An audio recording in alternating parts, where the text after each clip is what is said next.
Election Monitoring Headquarters. This is Pastor Mike, and I'm online, and I am live with you today, watching the news all day into the night. I'll probably stay up till probably midnight tonight, watching what's going on. This is probably the biggest day, I think, I know in recent history. We are dealing with the change that needs to take place in our country, in our government. We need leadership that still honor the old-time gospel way. When I say the old-time gospel way, I'm not just talking about life in the 50s. I'm talking about the old paths that God established thousands of years ago, first of all with the Ten Commandments, and then with the gospel of Jesus Christ. Those days are the days that I want to keep going in America.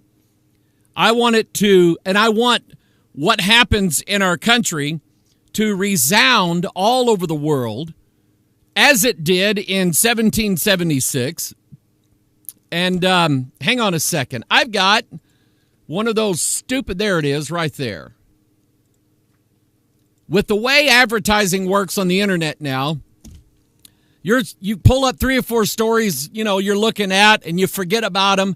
And all of a sudden, especially if you got headphones on, you start hearing this loud booming voice, and you go, what? What is that? What is it? Then you find out it's one of those stupid ads on a website that just starts talking to you. So I had to shut that off here for a minute. But anyway, I would like to still be honoring, and I will in my life, but I would like for our nation to still be honoring the old-time way, a fear and a reverence for a thrice holy God that existed one time in this nation, not necessarily with its politicians, but in the people. That's the heart of this nation. This nation is supposed to be we the people, not we the government, not we the big businesses, not we the corporations, but we the people. But we know that in the last several years, I don't know how far back it goes. I was born in 1966. But we know that in recent times, relatively speaking, dark forces have banded together to work against the gospel, to work against God's law, to work against the heart of the people of America. This is why people like Barack Hussein, Hillary Clinton, all these other liberal politicians, and I'm going to include lazy conservatives or conservative Republicans who, out of fear or out of being bought out or whatever, decided not to stand for America. You see, I didn't mind for years. I didn't mind letting people know that I was a Republican. I am a Christian conservative.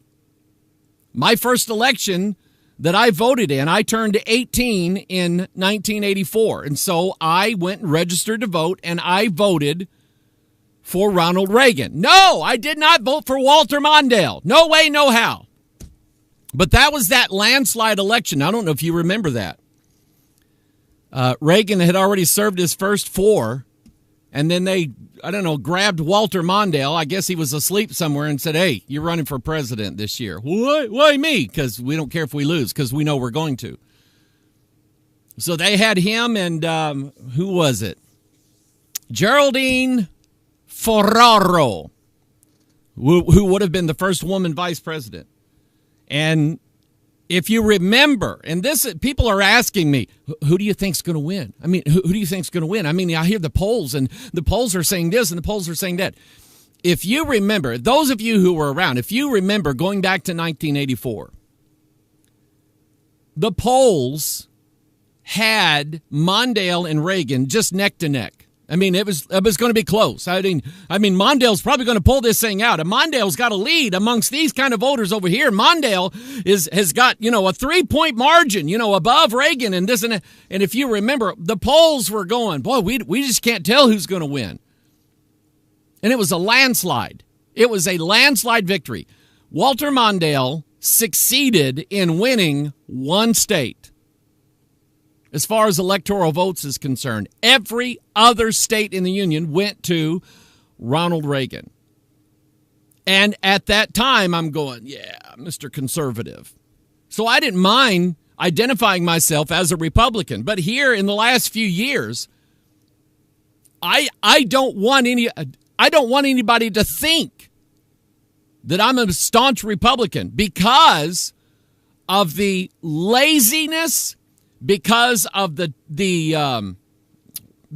treachery of Republican candidates, Republican senators, House of Representatives, Republican candidates for president. They did not represent what I stood for, and even if they said they did, once they got in office, they didn't do anything for us. Not a thing. So I'm just a guy. I'm still a Christian conservative.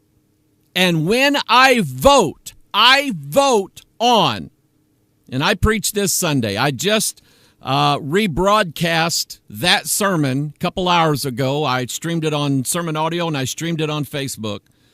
The sermon that I preached Sunday morning called A Godly Nation. And I just outlined 4 issues that to me are at the heart of how I vote.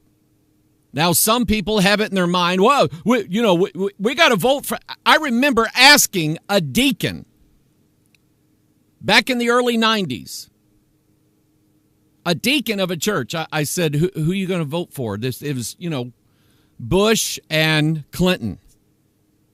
Well, I'm thinking I'm going to vote for Bill Clinton. And I'm just going, seriously? Well, yeah, he's for the working man. And I'm going, what does that mean? And then I found out that the liberal Democratic Party had got its clutches and its claws in the labor movement. These guys who ordinarily were churchgoers, who ordinarily they all had guns, ordinarily had common sense about sodomy's wrong. All of a sudden now, these guys are voting for these Democratic candidates whose the very platform of the Democratic Party says, we support sodomite marriage, we support abortion, a woman's right to choose, we support restricting gun sales, and I'm going, why are you voting for this? Well, he's for the working man. He's going to get us good paying jobs. He's going to get our factories going, and he's going to, and what it was, their union bosses were in cahoots with these liberal Democrats. And the union bosses were standing there in the labor meeting with everybody saying, you got to vote for Bill Clinton. You've got to vote for Barack Obama. You've got to vote for Hillary. They're telling their rank and file members this. If you vote for these guys, they will get better high paying jobs for you. Our wages are going to go up because they're going to raise the minimum wage to $15 an hour. And let me just tell you what's at the heart. I've got much bigger things to talk about, but let me tell you what's at the heart of this minimum wage deal. See, we've got a couple guys in our church that are in a union. And one of the guys told me, Mike, he said, let me tell you what that minimum wage deal is all about. They couldn't give a flip about these inner city people being able to go from $8 an hour or $7 an hour at McDonald's to $15 an hour. They don't give a flip about these people. But most union contracts and the wages that companies pay to union workers is based on what the minimum wage is. And if the minimum wage goes up, then the labor union employees will get a huge increase in their pay, because their pay is based upon what the minimum wage is. And if the minimum wage goes to $15 an hour, then these guys now that are making $30 an hour are going to end up making probably $40 to $50 an hour. That's what it's based on. That's what he told me. And I went, oh, I get it.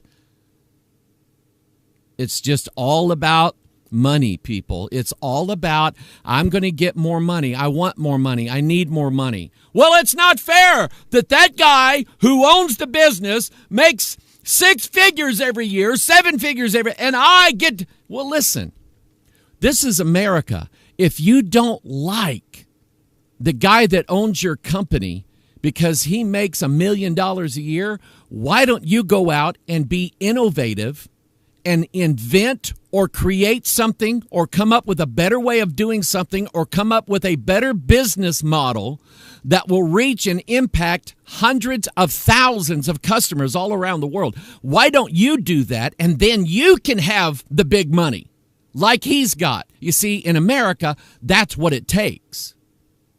Not just giving large sums of money out because, well, it's not fair that this guy makes all this money and this guy over here is just barely getting by. Him and his wife own $75,000 a year. See, that's that kind of stuff. You don't vote money, people. You don't vote money. You vote.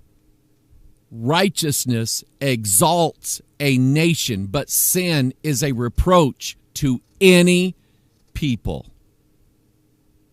And what people are doing is they're justifying choosing candidates for office because that candidate promised to give them more money, whether they work at it through some union job or they just decided not to work at all, get on government benefits, and that candidate promised them more government benefits, which is what Obama has done. He has increased the number of people in this country who absolutely refuse to lift a finger to work to feed themselves and their family. They claim some sort of status like they're disabled or they're just impoverished or whatever. They claim some kind of status, get all this government money, and that has increased under Obama. Meanwhile, that same Obama who has given all these free handouts to people all over the country, that same Obama has led the charge to mandate that every state now in the union has to approve of sodomite marriages, including like the state of Missouri, where we had a constitutional amendment passed. 80% of the people of the state of Missouri said marriage is between a man and a woman. And Barack Obama, while he's giving out free money everywhere, while he's handing out raises to all the union workers and all the government workers, he single-handedly selects all these liberal Supreme Court judges who make sure that the will of the people of the state of Missouri gets thrown down the toilet. It means nothing now. We can't even enforce the law in the state of Missouri. We can't even enforce the law anymore. And I preached that Sunday morning, and I'm not you can be mad at me if you want. This is going out live. I'm going to put this on the internet, on YouTube, on Sermon Audio. You can be angry with me if you want. I don't care. We're talking about my children and my grandchildren's future that is being squandered away. And I'm not happy about it. And let me tell you something. This Bible's right. Let me read this to you. 1 Corinthians chapter 15, verse 33.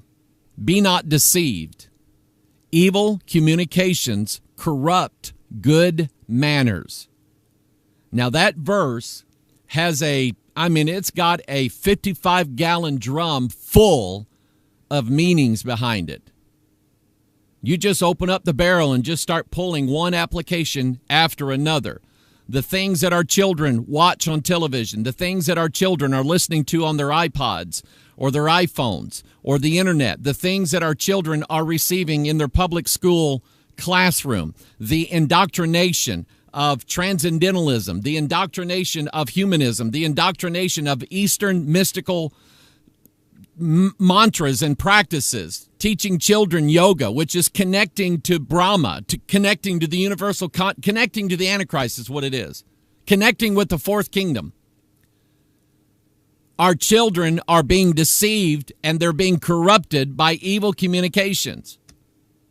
You refuse to go to the church that you grew up in because you found out, you're listening to the sermon now, and the preacher's now preaching out of the NIV or the New American Standard. He's not preaching out of the King James anymore. Then he starts talking about, oh, let's do some contemplative prayer. We're going to have a contemplative prayer service. Going to walk a maze. Oh, we're going to send our kids to the rock concert next week, and they're going to learn how to be better Christians. In fact, we're going to bring the rock concert here. We're throwing out all the hymn books. We're changing all the music in all the church. You refuse to go back because you know that evil communications will corrupt good manners. And you're saying, I'm not going to put my children in a Sunday school class where they're teaching out of the NIV and teaching out of Beth Moore books and teaching God only knows what is the agenda down in that classroom, and I'm not going to put my kids down there. You don't trust these people anymore because you know what evil communications can do. We have evil communications going on in our country right now. Let me read a couple of the top stories that are coming out and have been coming out. And let me just say this as a preface to this. I preach the gospel. I do what I do. I try to do it at least eight times a week, 7 to 8 times a week, and I'm really down on myself if I can't get all 7 of them or all 8 of them out.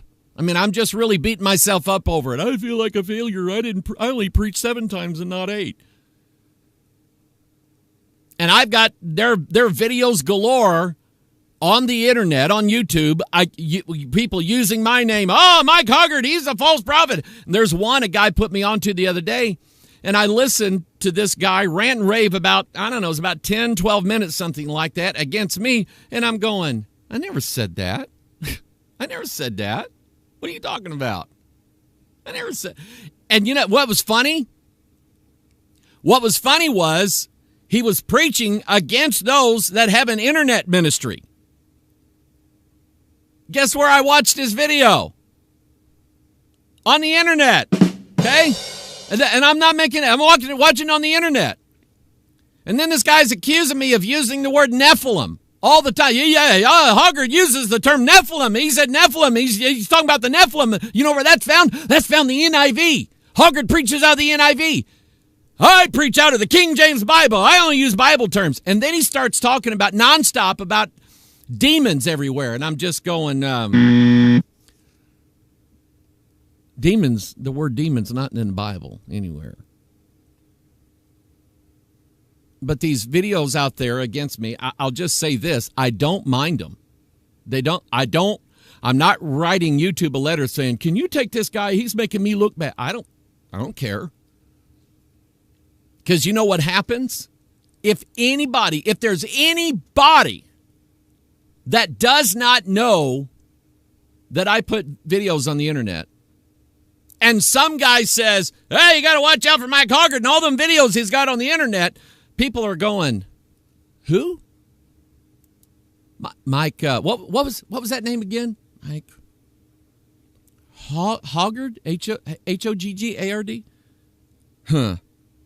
He said that? Really? Well, I'm going to have to check that out. And they go watch my videos. I can't lose. 7 to 8 times a week, I'm preaching the gospel. I'm preaching things out of this Bible. Do I get it right 100% of the time? Shoot, no. Nobody does. That's ignorant. Nobody gets it right all the time. Except when they are just reading the Word of God. That's when we're right, people. And I want the good guys out there preaching that gospel, teaching and delivering the word of God to people. But there are evil people out there who are going to, and here's the thing. I don't think that I have to play some kind of dirty trick in order to get my message out there. What I want is, I'm going to say what I say, and I'm going to say it as often as I possibly humanly can in 1 week's time. And then I'm going to do what Paul said. Paul said, I plant the seed, Apollos watereth, God bringeth the increase. All I'm worried about is if I can get out what God has put in me. That's all I'm worried about. How God brings people to it and how God draws them to respond to it, that's up to God. It's not up to me. So I don't feel like I have to manipulate everything on the internet in order to get people to watch only me and to follow only me and to listen to only me. I don't care about that. And here's why I'm saying this. You can always tell who's got the right message. You can always tell who's got the truth. You see, there's something that I picked up on about mystery religions. Is that all the mystery religions, they all have to hide a great big gigantic secret. They have to hide what they really believe and what they really stand for and their core doctrines. And any doctrine or any ideology that you have to hide and try to slip it in subtly, that's got to not be the truth. Whereas if you really believe something and you stand strong in it, you proclaim it boldly and say, this is what I believe. I'm sorry that you don't go along with that. And if you want to ridicule me, that's fine. And if you don't want to believe it, that's fine. And if what I say has no influence on you whatsoever, I can live with that. But what I won't live with, what I can't live with, is me trying to hide who I am or what I am. And folks, there comes a time in your life when you recognize, you know what? I'm just going to say what I think. I'm going to tell people what I believe. I'm going to do it in love. I'm going to do it with a humble spirit, a humble heart. But I'm going to tell people what I believe in. And if they don't like it, I can't help it. But this is who I am. Why should I have to hide who I am and keep my mouth shut? Why is it that everybody thinks that only the Christians can offend everybody in the world with their religious ideas? Meanwhile, Muslims and Buddhists and witches and everybody else in the world with these weird religions, they're the ones who should be out there telling everybody what they believe, and us Christians should keep our mouth shut, because if we say something, somebody might get offended. Here's what I'm getting at. The liberal bias that exists not only in this nation but all over the world. They have to hide and conceal what their real plan is. They have to hide and conceal what their real agenda is. They have to manipulate people using various means to get down to what they really want. And that's because if you hide who you really are and refuse to acknowledge what you really believe in, that in itself is evidence that who you are and what you believe in is wrong. And you have to lie to people. It's just like these cults that come to your door. They are not going to tell you initially what it is they really believe in. They have to hide it. They have to shroud it. They have to work their way up to it in order to get you to believe it. They're not going to tell you right up front what they stand for and what they believe. They're going to try to hide it. And listen to this. We know that Donna Brazile, who was, well, she still is, the chairman of the Democratic Party. We know now for a fact that Donna Brazile was giving the questions of the debates to Hillary Clinton ahead of time. Why? So that she would have a sneaky advantage over Trump in these debates. We know it for a fact. The WikiLeaks emails come out and expose her for who she really is. And when they ask her, Did you collude with CNN and give the questions ahead of time to Hillary Rodham Clinton ahead of the debates? Why, no, I didn't do that. I didn't do that. I had nothing to do with that. That wasn't me. I'm a straight shooter, man. She lied through her teeth. Why? Because she knew what she did was wrong. She knew what she did was immoral, unethical, and probably illegal. And she had to lie about it to hide it. But the truth is out there. Here's an article came out today. Brazil sent more debate questions from CNN to Clinton. Democratic National Committee interim chairwoman Donna Brazil has already lost her contributor contract with CNN for leaking questions from a CNN town hall to the Clinton campaign. CNN is like, you mean she gave the questions that we were going to ask to Hillary Clinton? Oh dear. Oh no. They're acting like they didn't know anything about it. They're acting like, what? That happened? Oh. Yeah. Monday night's WikiLeaks release of emails from the personal account of Clinton campaign chairman John Podesta. I'm going to talk about him. Get ready. There is a very, very, very, very evil spirit, people. Very wicked spirit in all this. The email reveals Brazil sent even more questions ahead of the event. One that went to Hillary Clinton. The other was asked of Vermont Senator Bernie Sanders. On the day before the event, Brazil sent the following under the heading Union. She sent an email to Hillary Clinton with this text in it. It was in the form of a question. Secretary Clinton, yesterday in St. Louis, you spoke at a carpenters and others who built this nation. Both you and Senator Sanders depend on big union support. President Obama pushed for a massive infrastructure bill that would mean millions of jobs for this area. Yet many of these trade unions have locked out blacks and other minorities for years. Will you call a meeting with them before November, and if you win, when you are president, to demand that the trade unions stop freezing blacks and others from these good-paying jobs? That text was sent to Hillary Clinton before a reporter actually asked the question so that Hillary could prepare for it. And then the next day, the official transcript of the town hall at CNN's website has Roland Martin, one of the moderators, saying, Secretary Clinton, yesterday you were in St. Louis and you talked about the carpenters and the rebuilding of the country and folks who built this nation, and both you and Senator, in other words, it was word for word. She got caught in it. She sent the stuff in advance. She cheated. When you're losing and you absolutely have to win for your own benefit, you cheat. And Hillary cheated. She's been cheating all of her life. Her husband cheats. She cheats. They're both cheaters. They both deserve each other.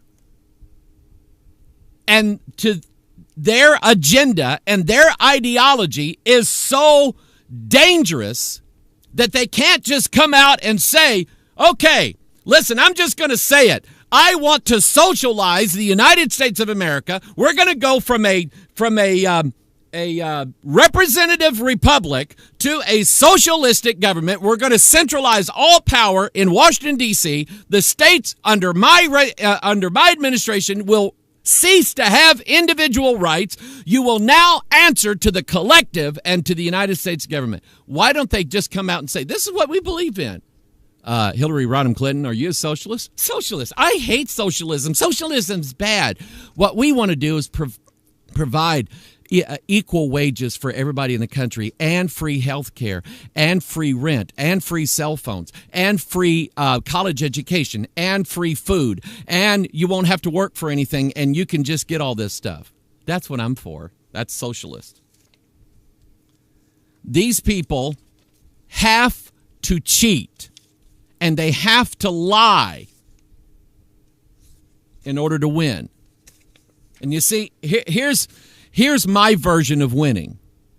My version of winning is, for God so loved the world that he gave his only begotten Son, that whosoever believeth in him should not perish, but have everlasting life. For God sent not his Son into the world to condemn the world, but that the world through him might be saved. I win. I won. My responsibility is not to do things so that I can increase numbers. It's not to do or say things in such a way as to increase giving. It's not to try to manipulate or try to entertain or try to bring people in. My responsibility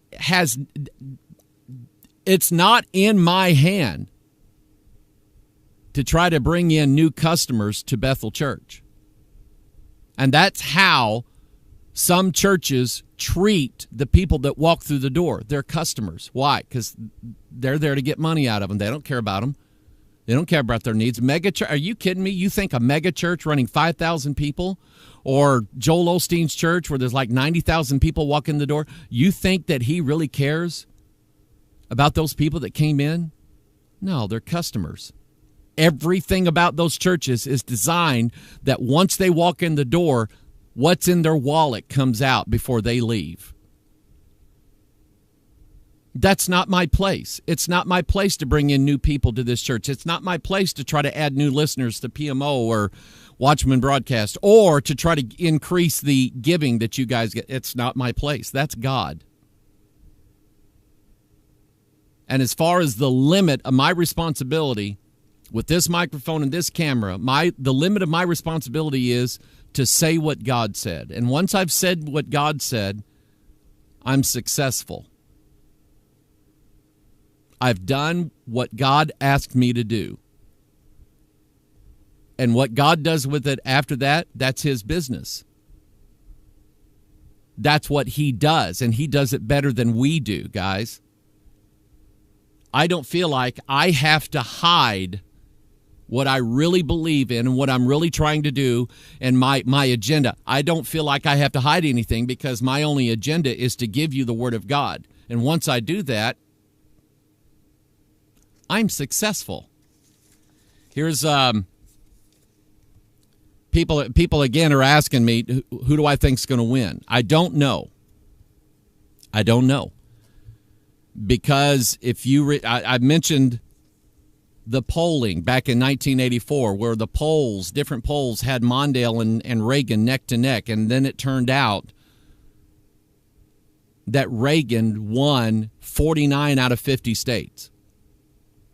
Or something thereabouts. What happened was the news media selected the polling data that showed that their candidate, Walter Mondale,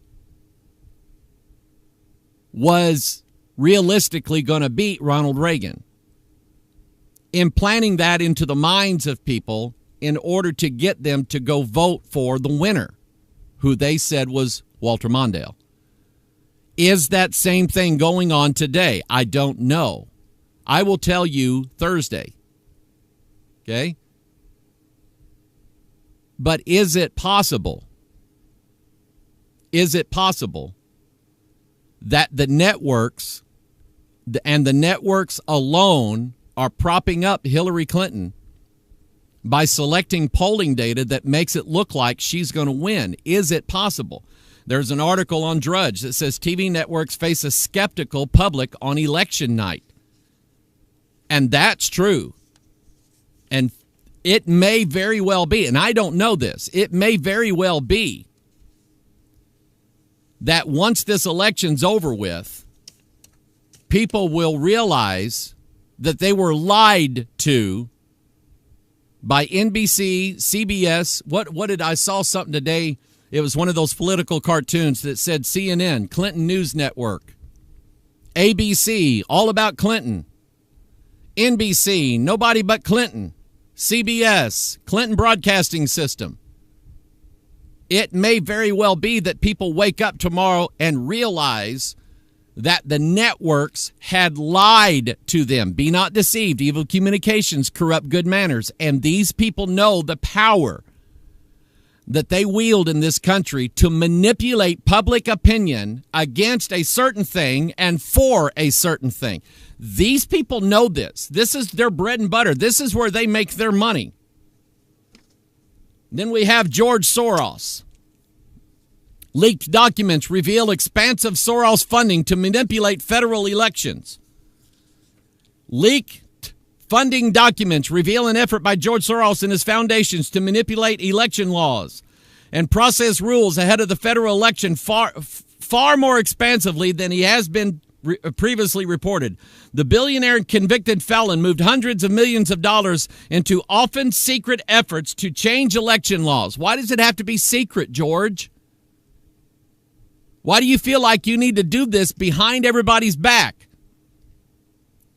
It's because the agenda that you want, you know, will not be accepted by a majority of the American people. And so you must secretly manipulate these people in order to get them to go along with something that ordinarily they would not come out and do. I can get up in front of my church Sunday morning and say, I believe that Jesus Christ is King of Kings and Lord of Lords, and he is God. And everybody will say, amen. I believe the Bible is 100% the Word of God, has zero mistakes in it. Amen. Now, the opposite of that is the preacher who's gotten his Bible college, his seminary degree, and he doesn't believe the Bible's inerrant Word of God, and he takes this church that all the people use is a King James. And he don't like that. He's got to get them over. He uses the NIV, and he don't want to preach out of that King James. So he's got to figure out a way now. He's got to figure out a way where he can get that church out of the King James into these new translations. Because when the church interviewed him, Pastor, do you believe the Bible is the inspired Word of God? Absolutely, I do. We all use the King James here. That's not a problem. If the pastor would have said, look, guys, I don't use that King James, that's fine, but I want to tell you something. I believe that the NIV is the inspired, inerrant Word of God, has zero mistakes in it. They would say, well, sorry, you're not our candidate. He can't do that. He wants the job. So he's got to hide what he believes in, hide what he stands upon. And then he's going to spend the next 3 years trying to get that church out of that King James. That's what he's going to try to do it underhandedly, secretly. He's going to start out with, he's going to be preaching out of the King James for a few months. About 6 months down the road, you're going to hear him say, now, I was actually comparing this with the original Greek. In the original Greek, it says this. And really, that's a little bit different than what's in your King James. And I love the King James, but in this one place here, it's just a little bit different. And I want to preach on what the Greek really says. And then after another 6 months, he's going to start. Well, now the NIV. I like the way the NIV says this. The NIV says this verse this way. And what he's doing, he's not going to come out and stand there and tell those people, now, before I preach, I want everybody to know that I'll be using an NIV, and I do not apologize for that. And if you don't like it, there's the door. He's not going to do that. He's got to hide his agenda because he knows people won't accept it. That's who George Soros is. That's who Hillary Clinton is. That's Barack Obama. That's Nancy Pelosi. That's Harry Reid. That's all of these liberals and progressives that are in government halls all over America. Even in other countries, they have to hide what they really believe and what their real agenda is because they know most people won't go along with it. Doesn't matter if it's in politics. It doesn't matter if it's in the church. These people have got to hide who they are and what they stand for. Now, I'll take a little splash of coffee here.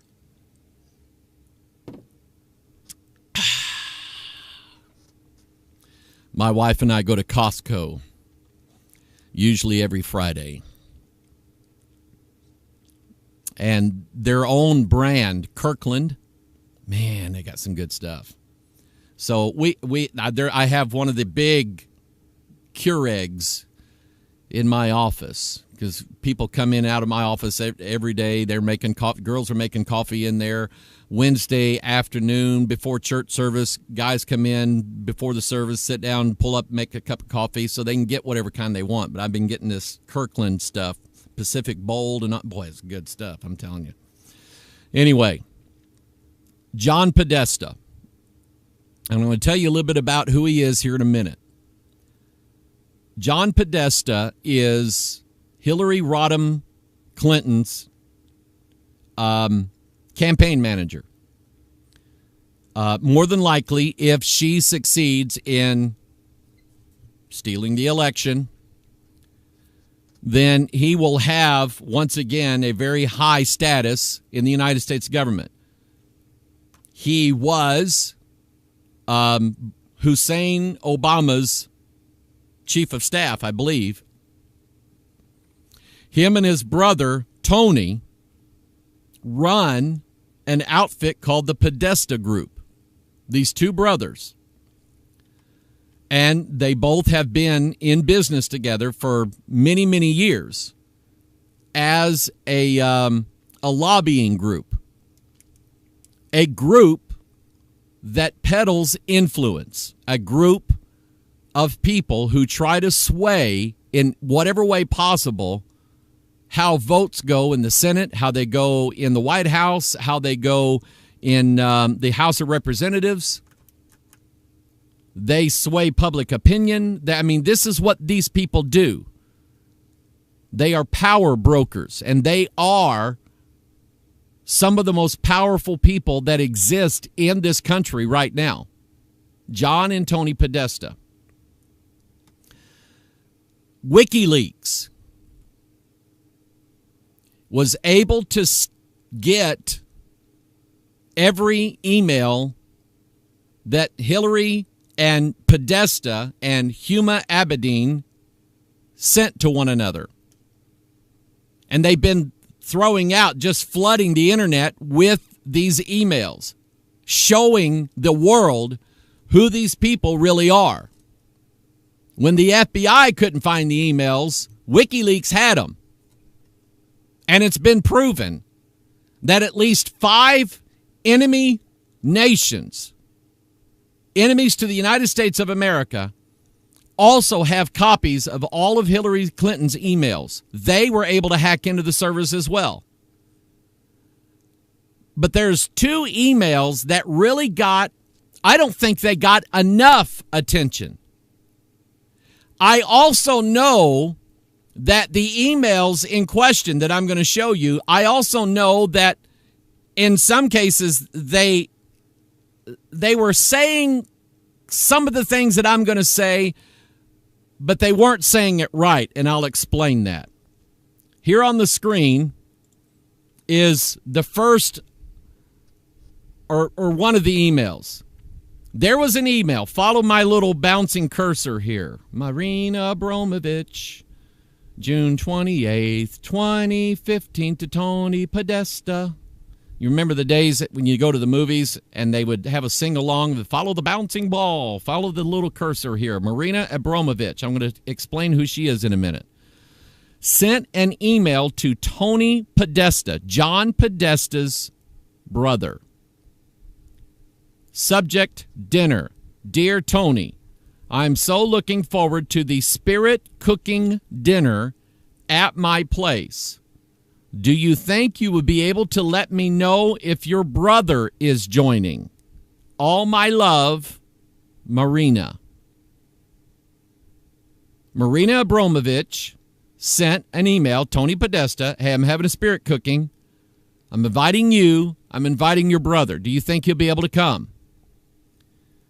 Tony Podesta then he receives this on his iPhone, sent from my iPhone. He receives it on his iPhone. He forwards it to John Podesta, Hillary Clinton's campaign manager, Barack Obama's former chief of staff. Tony says to John, his brother, Marina wants you to come to dinner. Mary, which I'm assuming is Podesta's wife.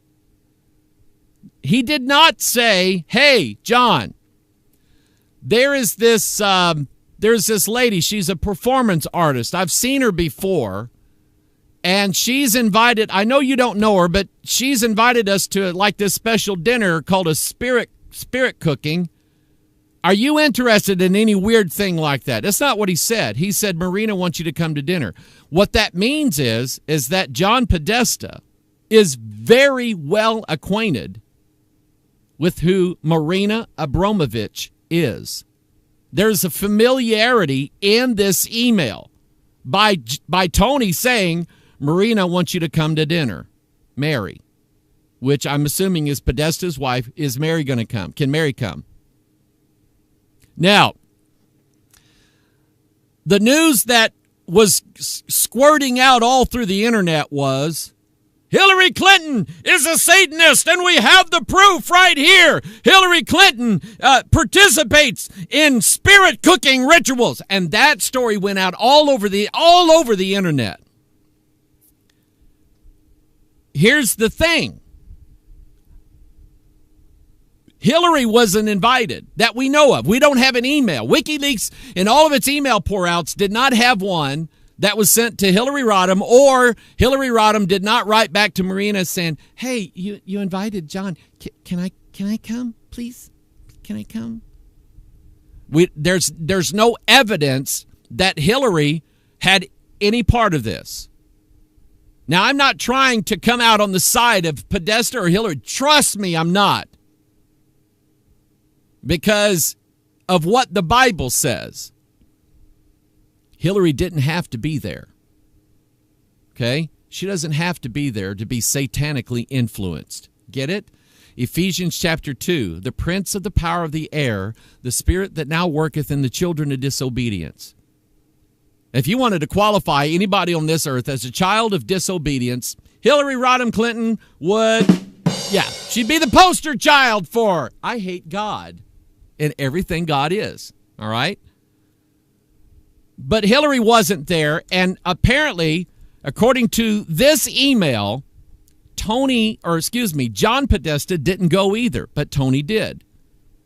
Because an email was sent from Tony to John saying, Marina missed you, Tony. So, we know a couple of things. Number one, Hillary Rodham did not go to the spirit cooking, and I'll explain that in a minute. John Podesta was invited by Marina herself, by name. Will your brother be able to? Hey, Tony, will your brother be able to go? John Podesta has knowledge of Marina Abramovich because Tony Podesta, his brother, said to John, Marina wants you to come to dinner. Tony then knows that John knows who Marina is and what that little spirit cooking dinner is all about. So we know that John Podesta didn't go. Tony did. We know that Marina sent her regards through Tony to John. Marina missed you. Showing that John Podesta was familiar with and I'll be honest with you, until this email came out, I had no idea who this woman is. I wish now that I didn't know, because I'm going to show you what kind of person she is. So here's the truth. Hillary Rodham Clinton didn't go. She wasn't even invited. John Podesta was invited but did not go. Tony Podesta, who was originally invited, did go, and Marina said to Tony, tell John I missed him. So we know that Tony, who, again, the new head of the Podesta group, because John Podesta has to act like he's not part of the Podesta group anymore, which is nearly impossible. So we have two of the most influential and powerful people in Washington, D.C., one of which we know went to an occult, ritualistic ceremony that involved a dinner. And see, the hype or the I guess the cover story or I can't really think of the word, but Marina Abramovich and some of these others are going, it was just a dinner. It was no big deal. It wasn't, we didn't sacrifice a baby or nothing like that. She was trying to say he was just invited to a dinner, but it was a specific dinner. Marina actually said it was a spirit cooking dinner. She knew what it was. Tony knew what it was. John Podesta knew what it was. Did Hillary know? We have no evidence. What was it? Here's the Wikipedia article on John and Tony Podesta. An American lobbyist best known for founding the Podesta Group. Podesta has lobbied for a variety of groups, including Bank of America, BP, Oil, and Egypt, in addition to political campaigns such as Ted Kennedy, George McGovern, Michael Dukakis, and Bill Clinton. More recently, he has worked for Pennsylvania Democratic Representatives Joe Sestak, Chris Carney, Patrick Murphy, and chaired former Pennsylvania Governor's Ed Rendell's re-election campaign. He is closely connected with the Barack Obama White House. Don't forget that one. And has repeatedly been named one of Washington's most powerful lobbyists and fundraisers. Now, this right here, follow the bouncing cursor. This is John Podesta. This is Tony Podesta. John Podesta is Hillary Rodham's advisor and campaign manager. And if she is elected, he will undoubtedly have a very, very influential place in the White House. Tony is sort of the behind-the-scenes guy. He doesn't mind not being Hillary Clinton's campaign manager. What he does behind the scenes. Now, here's something you need to remember.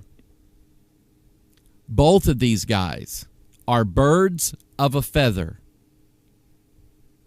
And they flock together with the likes of Marina Abramovich. And I'll tell you who she is. The Podesta Group, linked with Bank of America, Sallie Mae, Lockheed Martin, BP, Walmart, Raytheon, National Association of Broadcasters, National NPR, National Public Radio, genetic companies. Here we go. Cue the music. Come on. Amgen, Genentech. Look at this. Look at this company. Synthetic Genomics. What does that tell you? In fact, let me run with this for a minute. You remember the Hegelian dialect? Thesis, antithesis, and you mash them together. Now you have synthesis. Synthetic genomics, its name at its core means artificial genes, or we know that genetics, DNA, is a book that God wrote. Synthetic genomics basically is we rewrote DNA for God. God didn't write it right. God made mistakes. There's bad things in it. We're going to rewrite it and write our own version of it. That's what synthetic genomics is, and that's what's linked to Podesta Group. Duke Energy, Sunoco. And you know what's funny?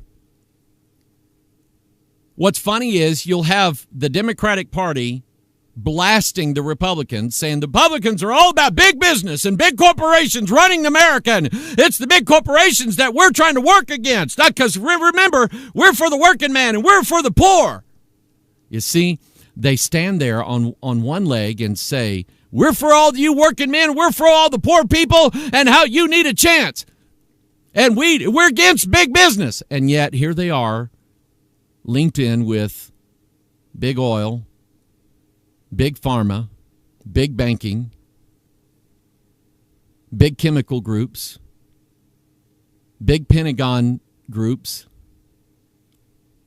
big whatever big company it is, that's who the Podesta Group is linked with. So they're lying. When they tell you, we're for the working man, we're for the poor, that's not true. That's not true. They're just as hooked into big business conglomerates as any Republican that you can think of. They just hide it well and lie about it. So let's get back to this. Marina wants you to come to dinner. It is a spirit cooking dinner by Marina Abramovich.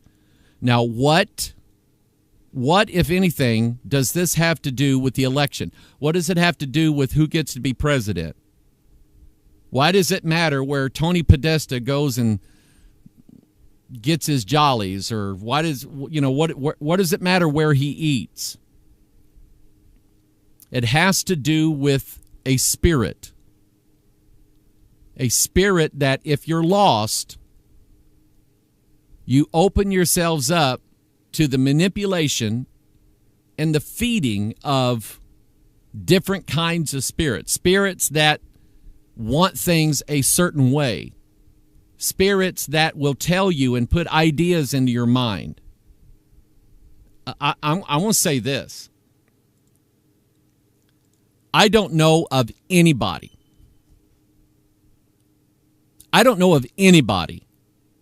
who reads and believes the King James Bible who would say, I'm for two gay guys getting married. In fact, I'll do the wedding for them. I don't see nothing wrong with that. I don't know of anybody who reads and believes the King James Bible who would say socialism and communism is really the best way to go. I don't know of anybody who reads and believes every word is pure in the Word of God who says that that's not a child in that woman's womb. That is tissue, and she has the right to have surgery on her tissue. It's her body. She can do anything she wants. I don't know of anybody who really reads and believes and studies and memorizes and takes to heart the words and the ideas that are in the Word of God who is a liberal. These people don't exist. Because when you have the Word of God in operation in your life, when the Word of God is doing what it does, you know what it's doing? I know people who used to be in favor of abortion, who used to be in favor of sodomite wedding, who used to be in favor of socialism, who used to be in favor of taxing the rich, who used to be in favor of all these liberal calls. I do know people that once they got saved and started reading their Bible, they changed. I know lots of people like that, but I don't know anybody who stayed that way. You see what I'm getting at? Liberalism, at its core, is the antithesis of what the Bible is. Liberal causes, such as the LGBTQ RAZXY-4 movement, the abortion movement, they're against the Second Amendment. They think that we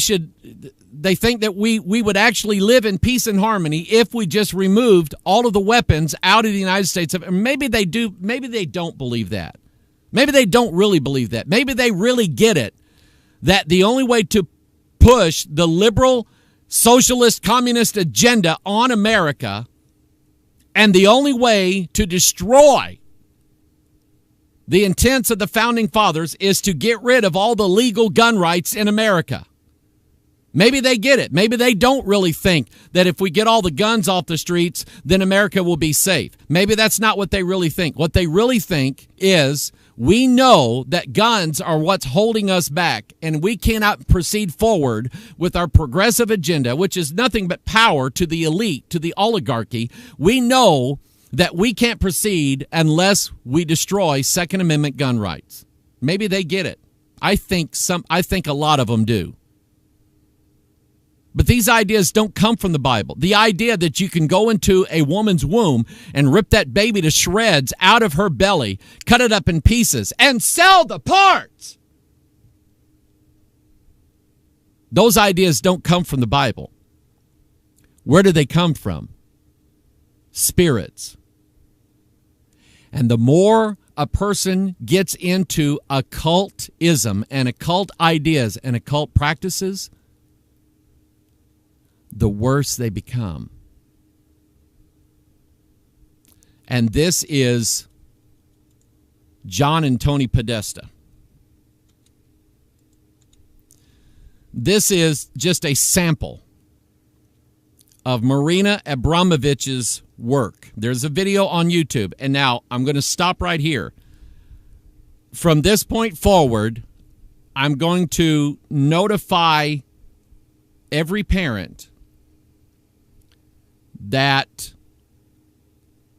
don't let your children, or your husband for that matter, don't let them watch YouTube videos of Marina Abramovich's videos. Don't.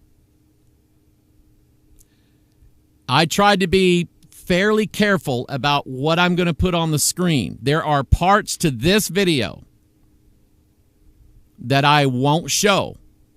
Things that she wrote on a wall that I can't put up there. Now, there may be a slide I think there's one slide coming up, not immediately, but coming up, that has stuff that she wrote on a wall that I'm not going to read it out loud.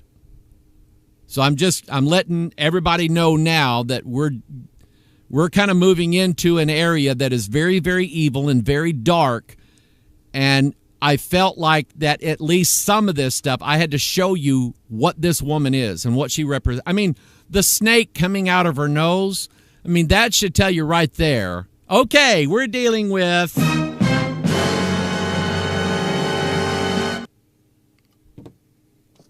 See, here's a picture of King James on the front of my can of King James. Notice there's no serpent coming out of his nostrils. Okay? At no time did Jesus ever have snakes coming out of his ears or his nose or anything like that. Okay? You get it, right? There is a video of Marina Abramovich back in the 90s doing a little... She is a performance artist. Now, if you don't know what that is, a performance artist, they're like some of the most bizarre, idiotic, grotesqueries that exist in mankind. Their version of art is them sitting in a chair with someone slapping them repeatedly. And everybody's going, oh, wow, look at that. Oh, my. Do you like feel the energy that's coming from that? I mean, ooh. Oh, man, that is just, wow, that is great. See, you got to be on cocaine to like this kind of stuff, okay? Modern art. I hate it. It's all right brain stuff. It is. It's all like you're on LSD or heroin and you're seeing stuff in your mind that you cannot even draw. It's that bizarre, but you try to draw it. Or you write a rock and roll song and everybody's going, man, that song is like so awesome. What does it mean? Well, it means that. Listen to what they're saying. Yeah, I'm listening to what they're saying. What does it mean? It means that. And if you're on heroin, you get it. But if you're just reading the Bible, you're going, okay, that's ridiculous. In this particular performance art that she did, she took a bucket full of pig's blood, which is unclean, and she picked 4 rooms out of this old rundown place. I don't know where it was. And on 4 walls in these 4 different rooms, she wrote different things. One of them is, you see it on the screen, with a sharp knife cut deeply into the middle finger of your left hand and eat the pain. Oh, man, that is... I'm just so touched by that. I can't stand it. And then, when she gets all done, they're projecting on the screen this video that was shot earlier of her standing there with this serpent climbing all over her head, sticking its tail up her nose, and she's standing in front of that and letting that be reflected. And she shows the blood on her hands. That's her art. Okay? Weird stuff, right? This is the kind of kinky grotesqueries when Tony and John Podesta got invited to this, and Tony's going, oh, yeah, oh, Marina, you know, sister, I'll be there. I'll try to get John. John would love this. John would absolutely love the spirit cooking. I love what you do. See, that's the kind of weirdos now that think that we can go into a woman's body and rip her baby all to pieces and sell the parts to the highest bidder. That's the kind of people that we're dealing with. This is the people now that take people like Hillary Rodham Clinton, who Hillary Clinton does not care whether or not you can have an abortion. Hillary does not care whether or not your family can get on food stamps. She couldn't care less about these issues. She favors them because people like the Podestas tell her, if you come out on this side, you can get this vote and you can get this Democratic, and everybody in Chicago will vote for you, Hillary. And that kind of power equals one thing to Hillary Clinton, and one thing only: power and lots of money. That's what Bill and with both of them being in bed with other women. I take back the little drum part. That's not a joke. Bill Clinton and Hillary Clinton both do what they do for money, for power, and to be with other women. No doubt in my mind about it. A spirit that now works in the children of disobedience. But the people who are influencing her are the people who are hooked in with garbage like this. Here is just some different snapshots of Marina Abramovich. There's a scorpion. That's Revelation 9. Here's the skull. That's where Jesus was crucified. The skull always represents the dead God, the Antichrist. Here's your goat. Remember the Rolling Stones album called Goat Head Soup? Here's the goat right here. Here's more snakes. Here is Marina Abramovich with a mostly nude woman, and she is holding the heart, the lungs, the liver, the stomach, and the entrails of some animal or mammal of some kind. Human, I don't think so, but you never know. That's disgusting. That is grotesque. It's sickening. Embracing the guts of some animal. This one, yeah. Here's her crystal ball. Now, see this picture right here? Took me a while to find that one. Like, I don't know, 0.4 seconds. Marina Abramovich, she throws these big parties. She will have a cake made. The cake will be extremely realistic and, I would say, anatomically correct. She will make it in the form of, like, it's supposed to, I don't know who this woman is. Obviously, she's somebody rich and famous and very cosmetic. And she will make it in her image, and it will be completely nude, the cake, and they will cut into this, people will cut into and eat this cake. And the grotesqueries and the, there's words that I won't even say that describe this little get-together. But it's basically like a party form of cannibalism. And it's just absolutely sickening. This is her performance art, and she gets paid very well for this. And the rich and the famous and the powerful and the celebrities all run to her.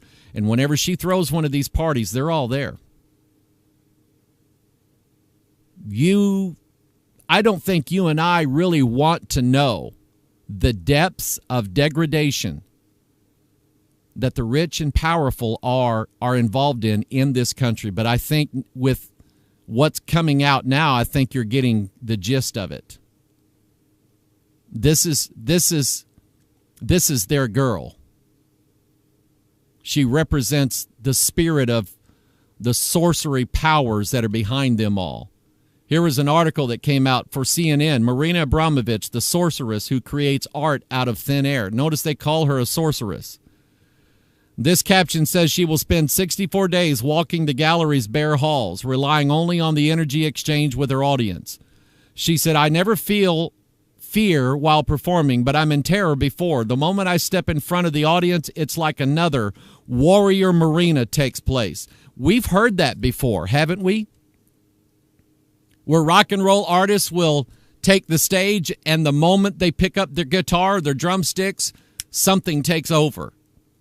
And they'll tell you, we sang notes and we played riffs on our guitar that we don't know how to play and notes that we can't sing. Something takes over us. And here, Marina said, when I get ready to do my art in front of the audience, another warrior Marina takes my place. Folks, that is a familiar spirit.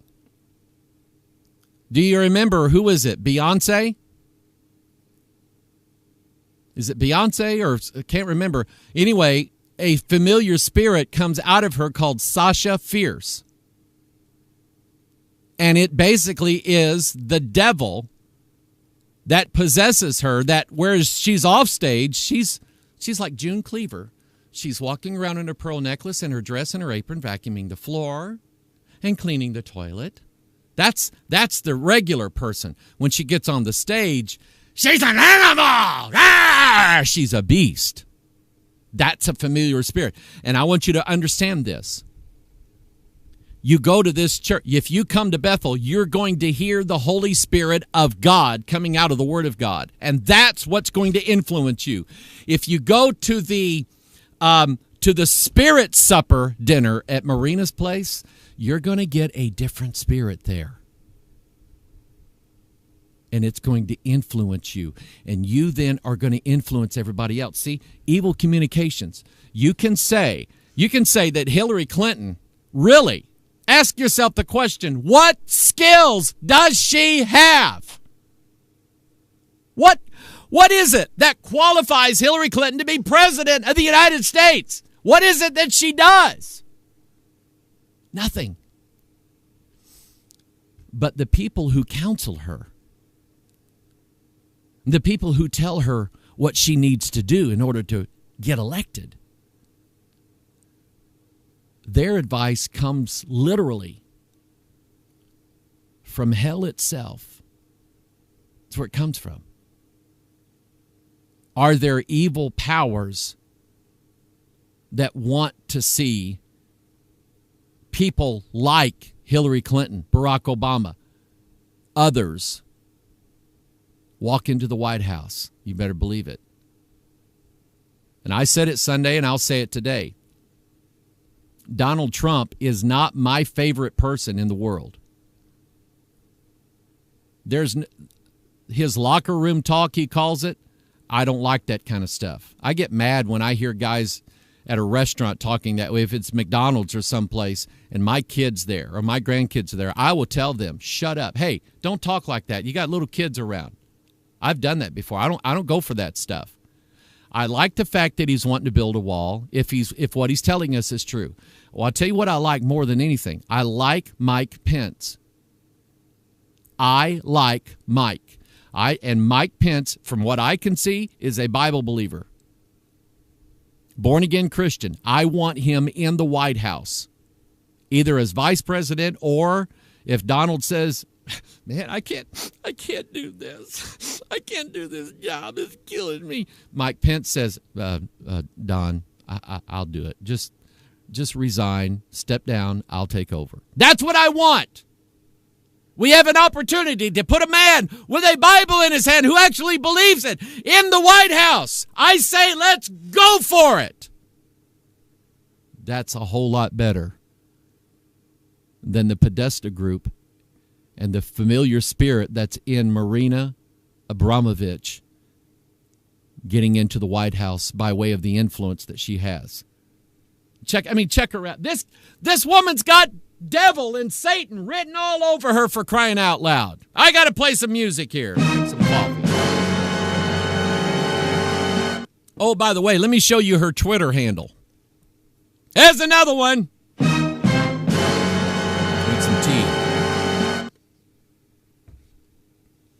That's her Twitter handle. Abramovich M666. See, we're not making this up. We're not trying to make a story out of something. I've already told you. John Podesta did not go to the dinner, to this dinner. But it is clear by the emails that he knows who this woman is. And it's also very clear that his brother, Tony, went to the dinner. And God only knows what he participated in at this spirit cooking dinner. And I'm going to sort of explain a little bit about this spirit cooking, okay? Oh, here's Marina with, that's Nicki the Minaj there. I mean, this gal just runs with the rich and famous. She is the it performance artist, okay? If you are part of the elite, like Nicki Minaj and whoever all these other rich people are, and you get invited to a performance art dinner with Marina Abramovich, it's like you almost wet your pants a little, okay? You're just going, ooh, we get to go see Marina. Ooh, I'm gonna go see Marina Abramovich. I mean, that's who this gal runs with. She never shows up in Festus, Missouri, okay? She didn't come to Festus to do a little skit for the elementary school. She puts on a performance art, and everybody who is anybody goes there. That's the spirit and the influence that's behind these people. Here is Lady Gaga. Here is Marina Abramovich, and here is some other rich guy and another little rich guy here. And I've masked a lot of this out. Marina will hire a model to lay naked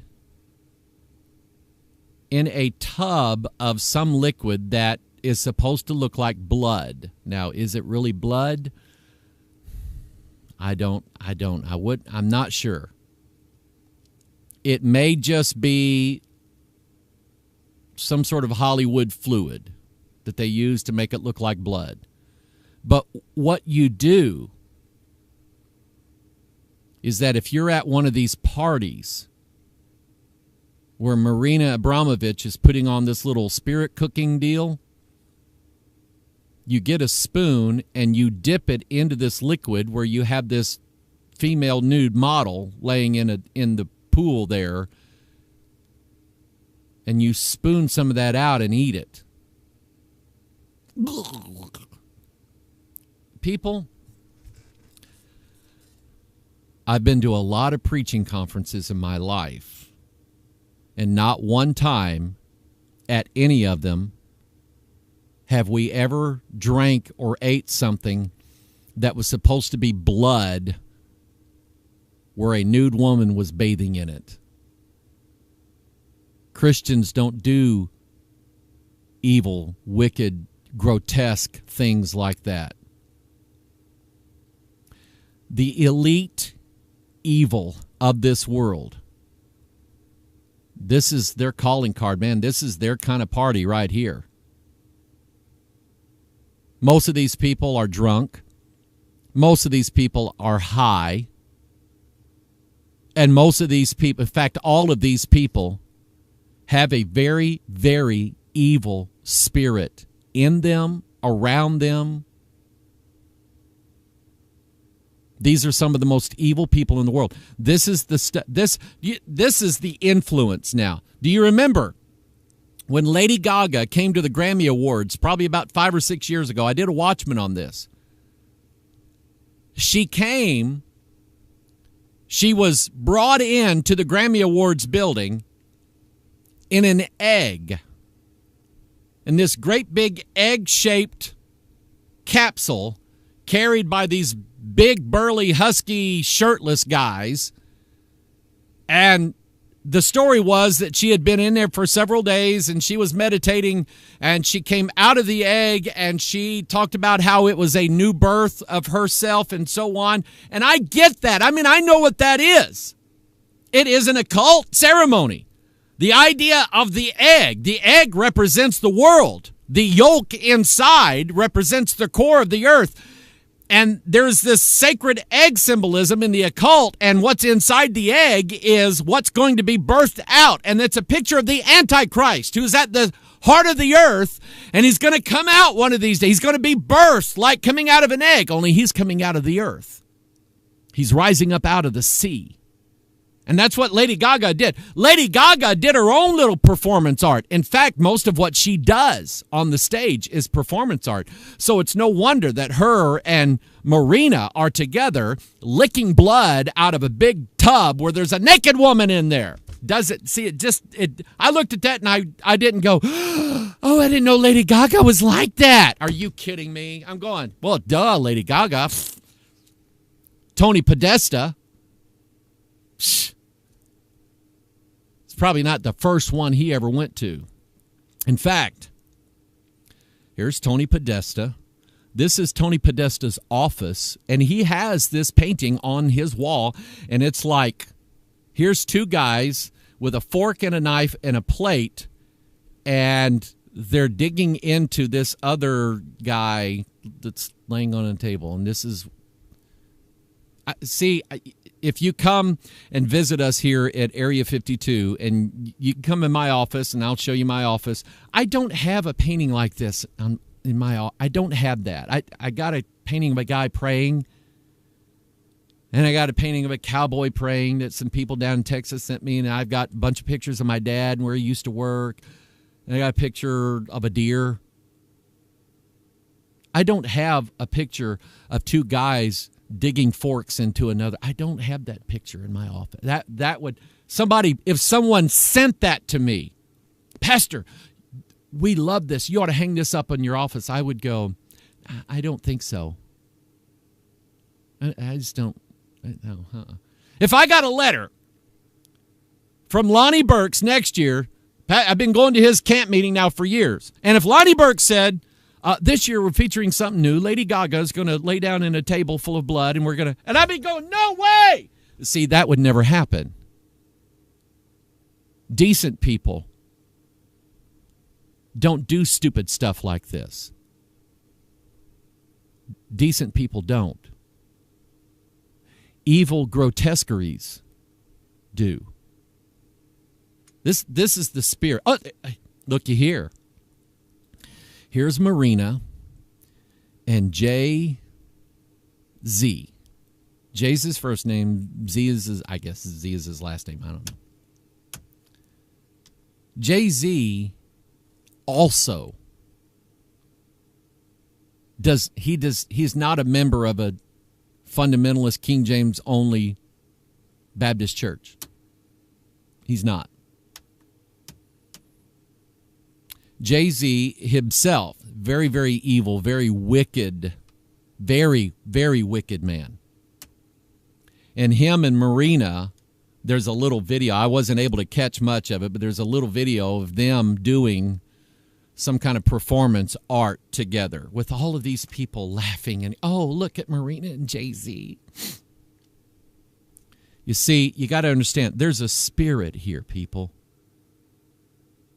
In fact, if you remember from the teaching Where Dragons Live, this house probably has owls and bitterns and satyrs and dragons all in it. It's probably got a nest full of every kind of foul creature that you can imagine. This, people, this is Mystery Babylon the Great. That's that spirit here. Birds of a feather, they flock together. Now I don't know where that term came from, but it basically means cardinal birds, they all hang around with cardinal birds. Blue jays hang with blue jays. Orioles hang with orioles. Okay? Crows run with crows. Turkey vultures, they all stay with turkey vultures. birds of a feather flock together. And this is what this is what we see. It doesn't surprise me that Hillary Rodham Clinton and her advisors, she has more than one, the Podesta Group is just one of them. Her advisors now are linked in with this kind of wickedness. So you can expect that by tomorrow, if we find out that she's going to be the 45th president of the United States, you can just guess at the continuance then of evil flooding America. She is not going to lead this nation in any kind of righteousness whatsoever. Oh, you remember, Hillary, and let me just say this. It's noteworthy to me that every time Hillary had a rally for Hillary, they had to bus people in. They had to have everybody sit in selected seats so it looked like there's thousands of people there. Her vice president, Tim Kaine, had a meeting the other day, had a rally for her. 30 people showed up. Trump rallies all over the country. People lined up for miles. There was a place where only 2,500 people could come in, and there was another 15,000 people standing outside wanting to get in. And this is evidence right here. What happened was Hillary decided she needed some big swingers on her side. Some famous people. Now, there's a story out on the internet that says Hillary paid them $62 million. I'm not sure if that story is true. But she brought in Jay-Z, and I guess it's his wife. What's her name? Bouncy? Is it Bouncy? Beyonce, that's it. Beyonce. I knew what it was. Brought these people in. Now, you can go, and here's what I'm going to tell you, parents, don't let your kids do this. But there's videos on the internet of this concert. She brought in Jay-Z, she brought in Bouncy, and said, get the people here.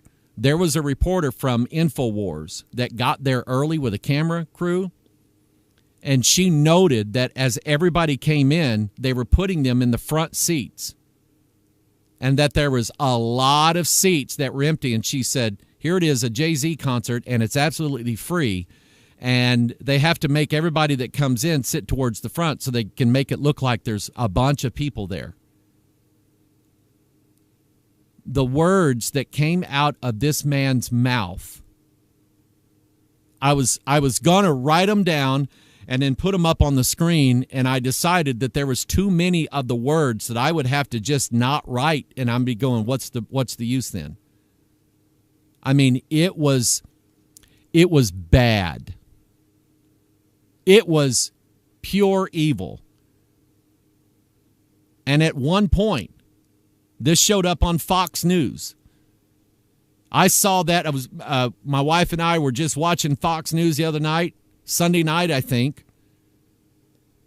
And Fox News had this up on the screen, and here's Jay-Z saying, middle finger to the Lord.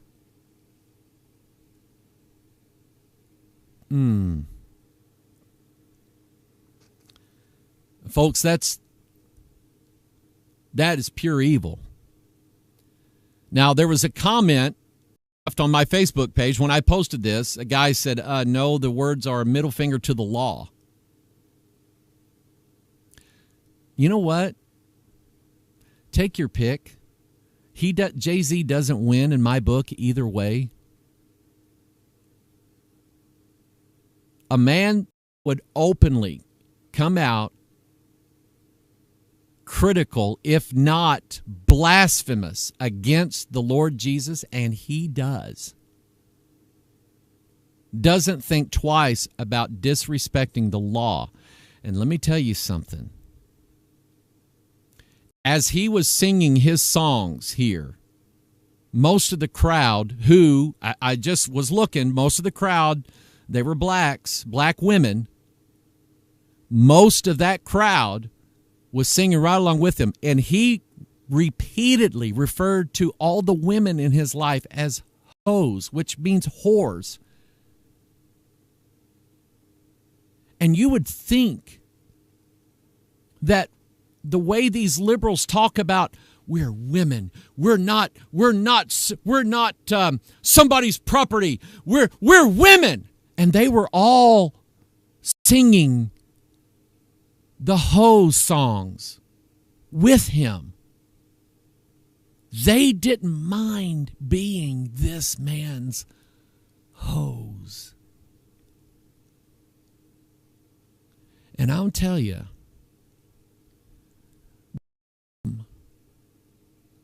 the problem is not Hillary Clinton.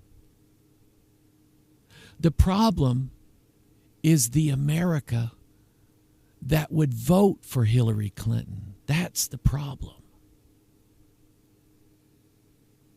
And when you've got an entire generation of people who have no problem at all being referred to as whore, we know what spirit that is, don't we? And you know what else problem I have? Would love to have been there to ask a sampling of these women, do you go to church on Sunday? Because I bet you a lot of them do. Because in most black communities in America, their churches are very much a part of their life. The problem is not all of them, most of these churches are just as evil and corrupt. And the same exists in white America. You've heard me say that. When I talk about how evil churches are in America, I have in my mind white middle-class churches, not black ones. So if you think I'm being a racist, go somewhere else. But you see, when you have an entire generation of people who don't mind being referred to as blankety-blank whores, you're going to vote for the whore candidate. And Hillary knows this. See the spirit? You see her? You see Miss on working here? Jay-Z goes around wearing a shirt that says, "Do what thou wilt." That comes from Crowley. Do what thou wilt shall be the whole of the law, the primary doctrine of Thelema, a religion started by Aleister Crowley based on a book called the Book of the Law, dictated to him by a spirit named Iowas. You see, I want you to look. Just take a look here on the screen. Even Hillary Clinton did not go to a satanic ceremony. She did not go. Evidence that I have. There's no email, no WikiLeaks email that said, where Marina wrote Hillary and said, "It was good to see you last night at our satanic ceremony, spirit cooking dinner." So I don't have that email. So I can't tell you whether or not Hillary ever did witchcraft, is doing it now. I don't know that. What I know is that Hillary got on stage. Now here's Beyonce. Beyonce, she's wearing sort of the Hillary look that night. She's got the Hillary pantsuit on. That is not Beyonce's regular costume. Her regular costume is, how can I say this? Well, let's just say that it doesn't take much to fantasize once Beyonce gets on stage. It doesn't take a whole lot. Your mind doesn't have to do a whole lot of work to get the rest of it off, okay? I'm just being honest. That's her normal costume she wears on stage. And it's not a wardrobe functioning perfectly. It's doing exactly what it's supposed to do. That's Beyonce. And then here's Hillary getting on stage saying, "Beyonce, You are such an inspiration to these girls growing up in this country. And I'm just going, what in the world? That's the spirit, people. It's all familiar spirits now working through these children of disobedience. And if this woman gets to be president, see, here's the thing. Yeah, it's probably true that a lot of white middle-class Americans weren't real crazy about Barack Obama getting to be the White House. I mean, it's probably there. So he probably couldn't get done some of the things that he wanted to do. Hillary will. She'll get it done. She'll do what Obama could not do. And worse, because she's Hillary. Leviticus 19:31, regard not them that have familiar spirits. Well, that would be her and him and her and him and her and him and her and all of them. These people, listen, these people have familiar spirits. Regard not them that have familiar spirits, neither seek after wizards. You see, here's the sorceress right here. That's the sorceress. Regard not them that have familiar spirits, neither seek after wizards to be defiled by them. I am the Lord your God. Leviticus 20, verse 6, and the soul that turneth after such as have familiar spirits and after wizards to go see the word there? See that word? When Jay-Z starts singing to his hoes and in the most disgusting, and I'll tell you, you go back and listen to 70s songs, it may take you a little while to figure out what they're talking about, but when you do, you're going, oh,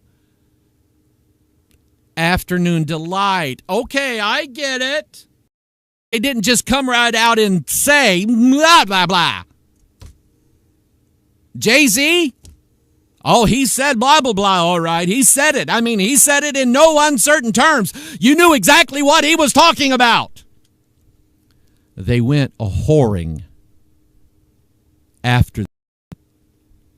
God said, I will even set my face against that soul and will cut him off from among his people. Now, I want you to take heart, Christian. I want you to take heart. Hillary may be the next president of the United States. I want you to take heart. She may, in fact, get away with all the scandals that her and Bill have been involved in for the last, 40 years. She may get away with every bit of it. A little while. God is not mocked. Whatsoever a man soweth, that shall he also reap. And listen, it inflames, you ought to hear my wife. It inflames her when she hears how Hillary is getting by with what she's been doing and the email scandal and all the other scandals and Bill Clinton scandals and all the other stuff and makes me mad. I mean, I can't stand it. I want these people to get justice, right? Listen. They will. They will. You see, you can only make lies your refuge for so long. And you know what lies are, right? They're very, very weak, unstable platforms. And it doesn't take much. See, this is why God was talking to the prophets in Ezekiel 13 about building their walls with untempered mortar. And he equated it to, you're saying things that I never say. You're saying lies, saying God said this, and God said, I never said it. So you're building your walls with untempered mortar. Go ahead. Go ahead. Build that wall. Go ahead. Keep building. Because one of these days, I'm going to send a very violent storm, and the hail is going to beat down from the heavens. And it's going to beat down that silly little wall that you built, and then your foundation's going to be discovered, and everybody is going to know who you really were. So you keep doing what you're doing. God's going to judge you. And listen, God's got way more stuff on Hillary Clinton than WikiLeaks ever thought about having. They can't hack into God's database. God has stuff on her like you wouldn't believe.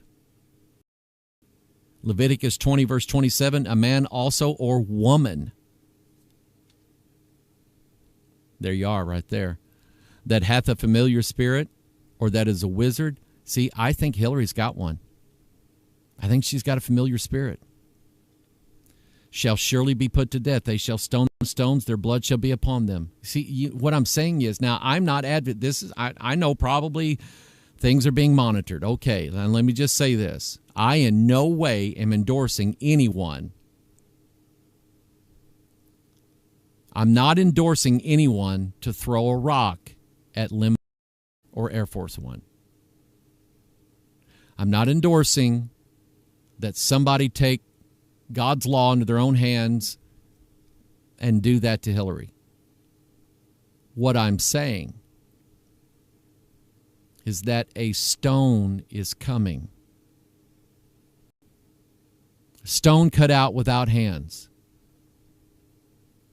And it will grind the wicked to powder. I know that stone. I fell upon that stone and broken. And God put me all back together again. But people like Hillary and Podestas and the Jay-Z's and the Bouncies of this world,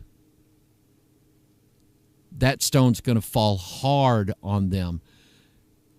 And it's going to grind them to powder, and they'll just blow away in the wind like the chaff from the summer threshing floor, the Bible says. See, I know how it's going to turn out. But the truth is, people, our country stands to be led by those who have familiar spirits, not by those who believe the Bible.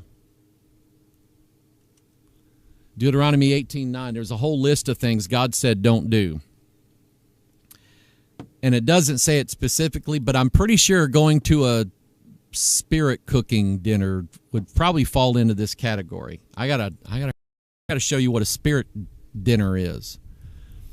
Deuteronomy 18:9, when thou art come into the land which the Lord thy God giveth thee, thou shalt not learn to do after the abominations of those nations. In other words, don't do what Aleister Crowley. Don't do what Crowley did. Okay? Don't follow Crowley. Don't follow the Beatles. Don't follow the Stones. Don't follow any of these people. There shall not be found among you anyone that maketh his son or his daughter to pass through the fire, Planned Parenthood, or that useth divination, or an observer of times, Hebrew roots people, or a chanter, or a witch, or a charmer, or a consulter with familiar spirits, or a Harry Potter wizard, or a necromancer. See, I was using subliminal suggestions. Wizard, Harry Potter. You didn't really hear the word Harry Potter, but I said it, okay? Or a necromancer. That's somebody that likes to kiss you on the neck. That was pretty good one.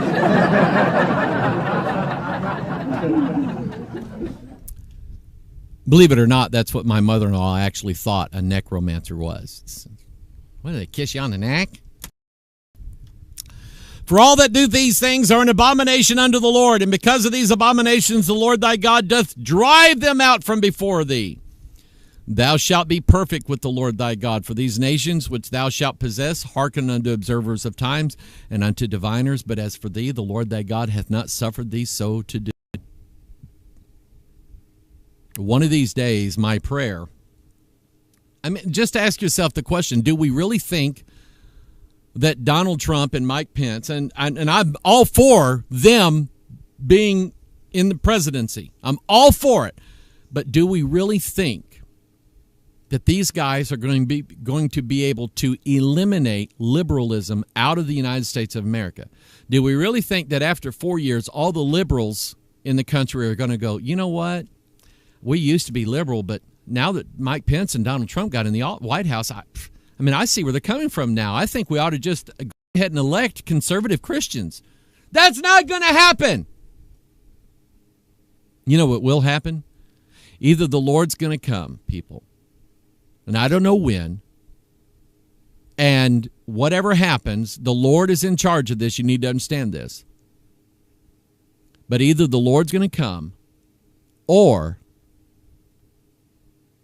why couldn't there be revival in America? Why couldn't God drive out all the wicked from this land?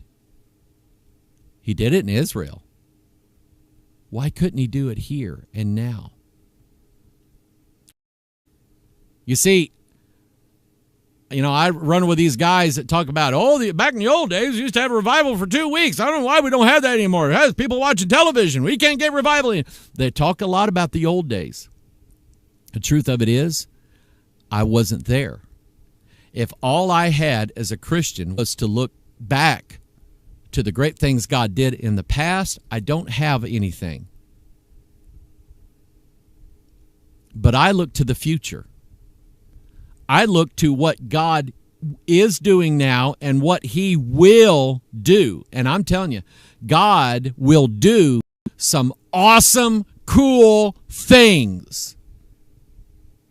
No matter how bad it gets, God is going to do great and mighty things. And if you're on God's side, he will put his wings around you and protect you. If you are not on God's side, it stinks to be you. Literally, it's going to like sulfur, brimstone. You're going to smell like that because you're fixing to be on fire, Jack. I'm telling you that. He said, the Lord thy, and here's what God said, don't follow that stuff. I've got a better way.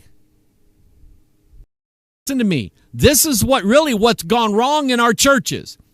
Our churches are right now being turned over to sorcery and wizardry and familiar spirits. We see it everywhere. Why? They turned away from that one true prophet that God sent. And I'm talking about the Bible, the Word of God. They turned away. God actually tells us, don't get involved in that stuff. I got something better for you. I have a sure word of prophecy. I have a prophet that I'm going to send you. He's going to lead you into the promised land. The Lord thy God will raise up unto thee a prophet, capital P, from the midst of thee, of thy brethren, like unto me, and to him ye shall hearken. According to all that thou desirest of the Lord thy God in Horeb in the day of the assembly, saying, let me not hear again the voice of the Lord my God, neither let me see his great fire anymore, that I die not. See, they were around Mount Sinai, Mount Horeb in Exodus 19, and God started talking, and they went, stop it! Stop it! Stop it! Stop it! I can't listen to this. It's going to kill me. And they begged God to quit talking to them because God's voice was so terrible and so powerful that they couldn't withstand it. So God established the office of the mediator. At first it was Moses. That was under the old. There's a new covenant now. We have a new mediator. Not one that dies and stays dead, but one that lives, and that is Jesus Christ. So that's what he's talking about here. And so verse 17, and the Lord said unto me, they have well spoken that which they have spoken. I will raise them up a prophet from among their brethren like unto thee, and will put my words in his mouth, and he shall speak unto them all that I shall command him. And it shall come to pass that whosoever will not hearken unto my words which he shall speak in my name, I will require it of him. And see, what I hope is that if Donald Trump gets in the White House, every meeting that he has with Mike Pence brings his Bible in and says, Mr. President, before we meet, could I read a portion of Scripture and could we pray? Oh, wouldn't that be so cool? Think of what Bill Clinton did in the White House, the Oval Office. Ugh. Wouldn't it be cool if every meeting that Mike Pence had with Donald Trump in the Oval Office, he brought his Bible? Before we have this meeting, can I read a relevant portion of Scripture, and can we have a word of prayer? And after hearing enough of the Word of God, a very troubled Donald Trump falls on his face before God, begs God to forgive him, asks God to lead him, and begs God to heal this land.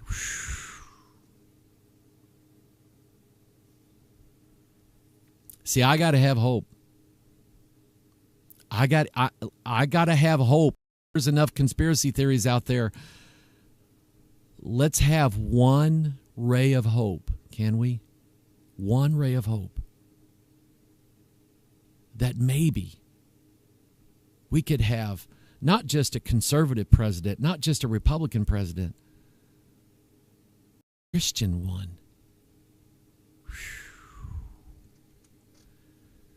Look at, now watch this, and I'm going to probably just cut it off right here. I don't have time. And I'm going to be honest with you. I've noticed something, okay?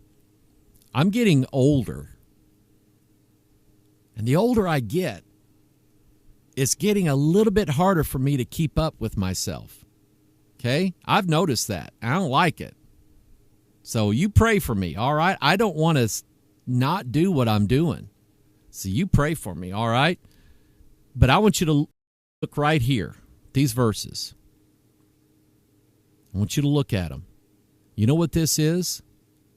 This is the leader of the country consulting with a familiar spirit. That's what that is. Saul disguised himself. Think about it. Think about it. The real Hillary Clinton. Most people don't know who she really is. They only see what the press leads you to believe. But the real Hillary is hidden, disguised. And Saul disguised himself and put on other raiment, and he went and 2 men with him. They came to the woman by night, and he said, I pray thee, divine unto me by the familiar spirit, and bring me him whom I shall name unto thee.